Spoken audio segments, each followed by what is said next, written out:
Alam mo ba na pwede kang yumaman sa pagbebenta? Ha? Posible ba yon, Chinky? Oo naman, posible. Kung gusto nyo malaman kung paano kayo yaman sa pagbebenta, I want you to finish this video. Videos that will make you wealthy and debt-free. Hi there, this is Chinky Tan, ng inyong pambansang wealth coach. Ay, maraming salamat po sa pagtangkilik sa channel na ito. Kung ikaw ay hindi pa iponaryo, ibig sabihin time mo na para mag-subscribe sa channel na ito. Oh, mga friendship, pag-usapan na po natin kung ikaw ay nangangarap na yumaman sa buhay nito. Ito lang, bibigay ko sa inyo tip. Nako, grabe, patok na patok talaga to. Alam mo, one of the best way for you to become wealthy is through sales, pagbebenta. Sige, kung ikaw ay nasa larangan ng sales, real estate, insurance, direct selling, or if not naman lahat, no, kahit na negosyo nagbebenta yan, i-type mo nga kung totoo talaga tong sinasabi ko para ma-convince natin yung mga ibang nanonood dito na talagang totoo. Pag talagang sinabing na totoo na pwede kang yumaman sa pagbebenta, type ka lang ng totoo, okay? I personally have been in sales for the last 44 or 45 years and I'm really so thankful, no? Very fulfilling kasi ang pagbebenta. Bakit po? Una, nakatulong ka na sa tao na makakuha ng magandang produkto at serbisyo. Pangalawa, natulungan mo pa rin sarili mo. Number two, you're not also exchanging time for money. In employment, there's nothing wrong. However, 8 hours ka bayad. 12 hours ka bayad. Pero dito, hindi sa effort lang yung binabayaran, sa results. Kunyari, sa isang oras na nilagay ko, pero yung results na nagawa ko is 100x. Kasi 100 pieces na nabenta ko. Ibig sabihin, ang profit ko 100 times. Kung 1,000, di 1,000 times. Kung 10,000 pieces na nabenta ko in 1 hour, 10,000 times ang aking tubo. Nagigets nyo? Kaya nga, ito lang mga friendship pa, para sa mga first-timers na nagtatanong, paano ba talaga yumaman? There are 3 things that you need to master in order for you to become successful in sales. Sales is the way to go. Ano yung tatlo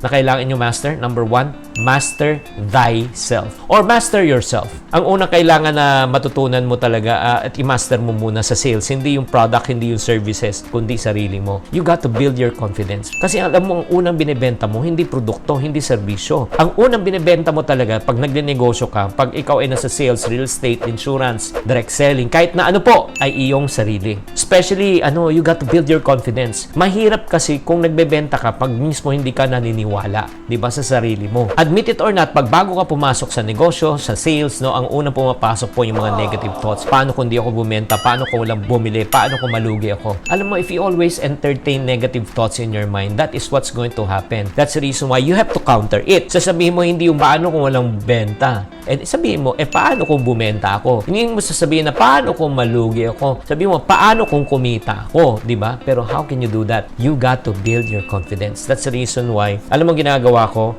when I started sales, no, I really invested myself. I read books. I attended a lot of session. I bought a lot of tapes, cassette tapes pa noon during that time. I listened to tapes in order for me to build my confidence. So after you have built your confidence already, you believe in yourself. Number 2, you find a product that will match you. You got to believe in the product. Ito naman yung second tip ko sa inyo. You got to master the product. You got to be a product of the product before you can endorse a product. Do you agree? At the end of the day, lalo na sa mga direct sellers dyan, yung mga network marketing dyan, hindi mo lang pwede ibenta yung opportunity. I always tell people, if the product works, the business will work. If the product doesn't work, the business will not work. So after you have mastered already yourself, okay, the next, you got to master the art of selling. Skills na to. Skills naman ang kailangan natin gawin. Ano yung may tinatawag natin ng mga skills? Number 1, prospecting skills, setting of appointment skills, presentation skills, closing skills, follow-up skills. Ito pong 5 na kailangan yung matutunan at i-master nyo. Whether you're in real estate, insurance, direct selling, kahit anumang negosyo, di ba? Kahit nasa online selling, paano ka magpo-prospect? How can you create leads? Number 2, how can you set the appointment? Di ba? How can you make them click and open? O yung video mo. Number 3, how can you present? Di ba? How can you show them the content of your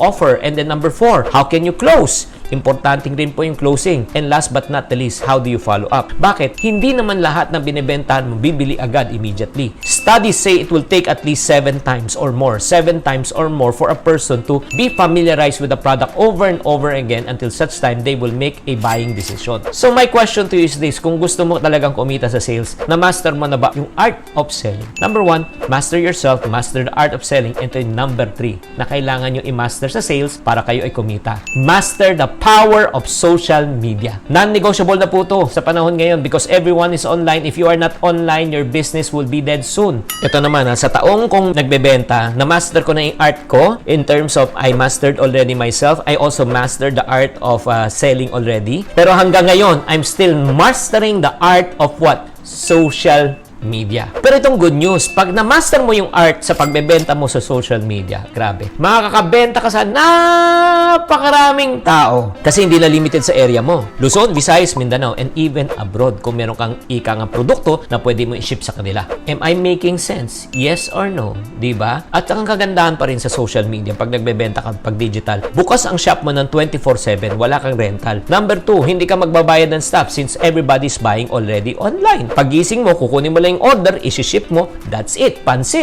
Pero ang next question that probably that you're asking right now, ano yung pinakamagandang social media na pwede natin gamitin para tayo ay bumenta pa more? O, ito lang. Marami yung ginagamit. YouTube, Facebook, TikTok, Instagram, okay, LinkedIn. Pero para sa akin, alam mo talagang pinaka-effective pa rin ay Facebook. Why do I say Facebook? Okay, listen. Did you know that Facebook is the most popular social network? Over 800 million people uses Facebook each month. The average Facebook user has at least 130 friends na sa loob ng Facebook. Facebook has the highest engagement rate of all social media and 90% of people use newsfeed every day sa Facebook. At ang galing po ng Facebook talaga magbenta. Kaya nga majority of my sales are still coming from Facebook. So if there's only one social media that you need to master is you master the art of Facebooking. And there are two ways for you to market and sell through Facebook. Number 1 is through organic and paid. Organic and paid. I personally has mastered already yung organic selling ko. Our organic selling is pretty high. However, hindi pa ako magaling sa ads o sa ads. That's the reason why, ladies and gentlemen, I hired a Facebook expert to help me with my Facebook ad. He's 20 plus years old. He's good at Facebook ads. To cut the long story short, nung tinulungan niya ako mag-Facebook ads, in 1 week, he helped me to sell over 200,000 pesos. 200,000 pesos. Na-shock talaga ako. Sabi ko, how did you do that? Sabi niya, kung gusto malaman, bayad ka muna.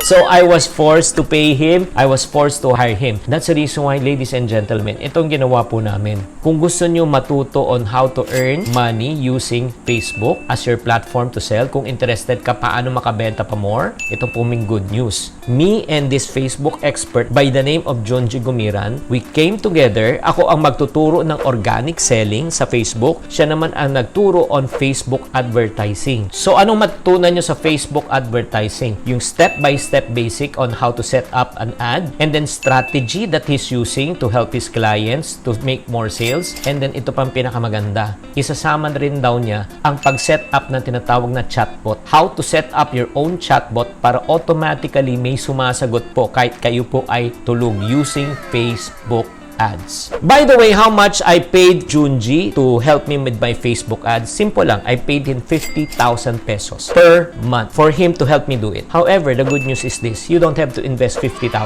So, I made an agreement with him. Sinabi ko, I want more people to benefit from this. So, hindi po 50,000 ang investment nyo. Not even 20,000. Not even 10,000. Not even 5,000. It's only 1,998. 1,998 po for you to learn from him directly. And then, ito pa ang pinaka-best part. If you are still contemplating, maganda ba tong investment na 1,998? Ito na lang para mas simple. Para hindi ka na mag-isip, tanggalin na natin yung 1, gawin na lang natin 998 pesos for you to enroll on this Facebook entrepreneur. Para malaman mo yung organic selling at para malaman mo rin yung tinatawag na paid ad selling. So what are you waiting for, ladies and gentlemen? So if you want to be part of this, para matuto po kayo kung paano magbenta online and then magpaano offline at paano magbenta also through Facebook, organic and paid. All you need to do is just type the word called FB inside your comment box, and after this broadcast, I will send you the link so that you'll be able to enroll and register. Naku, huwag nyo nang hintayin. Maniwala kayo. Hindi kayo magsisisi. Guys, I hope na talaga kayo ay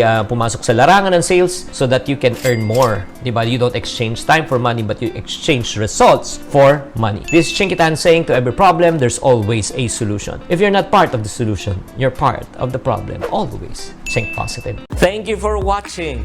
If you want to keep on growing and to stay inspired, subscribe and hit the bell button to get notified. Always think positive.